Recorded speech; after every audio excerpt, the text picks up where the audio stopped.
Hey, what is up? It's Jim, and I'm back with another Tiller tip. And this week, we're talking about customer service. That's right, I am going to teach you how to give great customer service. You see, I'm actually a customer service expert. I used to work in an industry in management that customer service was everything. All of my promotability, my paycheck, my success really depended on giving good customer service. After every business transaction, not every single one, it was a sampling, but my company would call customers and literally be like, how satisfied were you with Jim's service, with Jim's store's service? And there's 5 options. This is called a Likert scale. So it's like from 5 down to 1. It's like completely satisfied, satisfied, neither satisfied nor dissatisfied in the middle. That's a 3. 2 would be dissatisfied, and then a 1 would be completely dissatisfied. And the only score that counted for us was the top box, was a 5. If customers said that they were completely satisfied, congrats, you win. But if they said a 4, if they said a 3, it really didn't matter. It could have been a 1 at that point. Only the 5s, only the completely satisfied counted for me. And I successfully had an average of 90 plus consistency of my customers saying, yes, I was completely satisfied. So I'm an expert that can teach you about good customer service, great customer service. So let me teach you. This has a point. This has an application. So hang in there. I really think this is going to be helpful for you. So the first thing I would train my trainees on was, hey guys, there's going to be times where we have to say no to our customers. That's unfortunate. We don't like saying no. They don't like hearing no, but sometimes it has to happen. It's just maybe not possible. So when you have to say no, I'm going to tell you that you have to immediately follow that up with options. You give that customer options. I am so sorry, Mr. Smith, that is not something I can do, but here's what I can do. All right. Let me tell you what, I can do this thing. I can do that. I can do this other thing. You can choose any of those. Which of those would be best for you? And people love having options. They don't like being told no, but to be able to get a menu of options to choose from, that was typically just, great for them. And so they would choose their favorite option. My trainee would work to make it happen, and they would go off so happy, right? So whenever you have to say no, give options. That's great customer service. The second thing I would train people on is, at the end of the transaction, we would always ask our customers, how was our service? And if they said anything other than something that equated in our mind to, oh, I was completely satisfied. Oh, I was very happy. I was very pleased, whatever. We would literally log down on a clipboard. Mr. Smith said he was very, very happy or so thrilled or whatever. And we would initial off on it. Like we wanted our customers to know we took it seriously. We really cared. So it was impressive to them that we would log down their answer. But there's a few other columns on that clipboard, okay?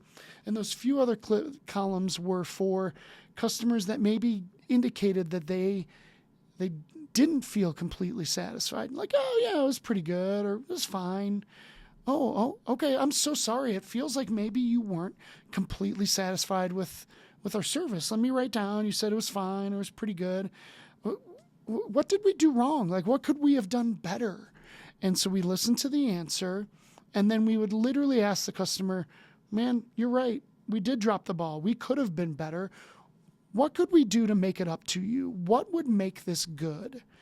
And so this is called a make good. We would ask the customer what we could do to make it right. They would be like, oh yeah, give me 30% off my bill.